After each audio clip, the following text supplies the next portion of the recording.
আমাদের সিরাজগঞ্জ সদরের বাজার স্টেশন করিতলায় শুরু হয়েছে বিশাল বড় মেলার আয়োজন। আপনার নিত্য প্রয়োজনীয় সমস্ত জিনিস পাবেন এখানে।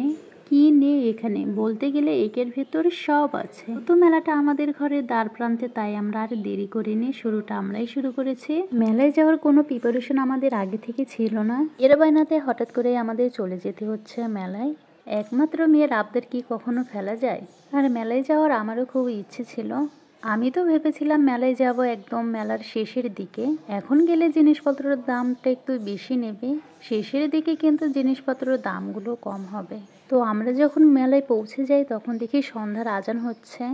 মেলার আশেপাশে তো লোকের দেখছি অনেক ভিড়। এই মেলায় প্রবেশ করতে নাকি আবার টিকিট কাটতে হবে, আর টিকিটের মূল্য ছিল 10 টাকা। যেহেতু আমরা দুজন ছিলাম তাই আমাদের টিকিট নিয়েছিল 20 টাকা। আমার মেয়ের শখ হয় সে নিজে হাতে টিকিট কাটবে, তাই ওকে দিয়েই টিকিট কাটাচ্ছিলাম।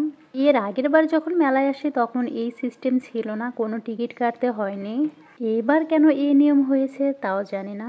আমার একটা ব্যাগে কেনার ছিল, তাই মেলায় ঢুকে প্রথমেই আমি চলে যাচ্ছি ব্যাগের দোকানে একটা ব্যাগ কিনবো বলে। আমি তো ভেবেছিলাম বাইরের দোকান থেকে এই মেলার জিনিসপত্রের দাম একটু কম হবে। এত সুন্দর সুন্দর ব্যাগ দেখে মাথা ঘুরপাক খায়, কোনটা রেখে কোনটা নেব। ব্যাগগুলো মাশাআল্লাহ ভালোই লাগছিল, কিন্তু ব্যাগগুলোর এমন দাম হবে সেটা আমি কখনোই আশা করিনি। আমার হাতে যে ব্যাগটা, এই ধরনের ব্যাগ আমি ঈদের আগে কিনেছিলাম 550 টাকা দিয়ে, এখানে এর মূল্য ছিল 650 টাকা। এটা ছিল নাকি ফিক্সড প্রাইস, তাই আর দামাদামিও করিনি। আর এই ব্যাগটার দাম ছিল 900 টাকা। ব্যাগ কেনার স্বপ্ন বাদ দিয়ে আমি এখন চলে গেলাম অন্য সব জিনিস দেখতে। আমার এই হাতের কুশনগুলো দেখতে খুবই ভালো লাগছিল, কিন্তু সমস্যা ছিল এক একটা এক এক রকমের। আমি চাইছিলাম 3টা এক রকম নিতে, কিন্তু সেটা হলো না, এই কারণে আমি এই কুশনগুলো নিতে পারিনি। এখানে ছিল অনেক রকমের পুতুল, বিশেষ করে এই পুতুলটা আমার কাছে বেশ ইন্টারেস্টিং লেগেছে। ছোট্ট একটা ক্যাঙ্গারুর পেটে আবার ছোট্ট আরেকটা ক্যাঙ্গারু।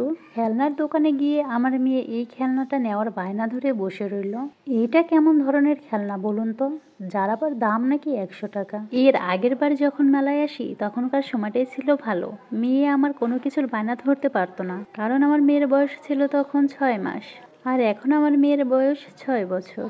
এই 6 বছরের মধ্যে এইখানে আর মেলা বসেছিল কিনা জানি না।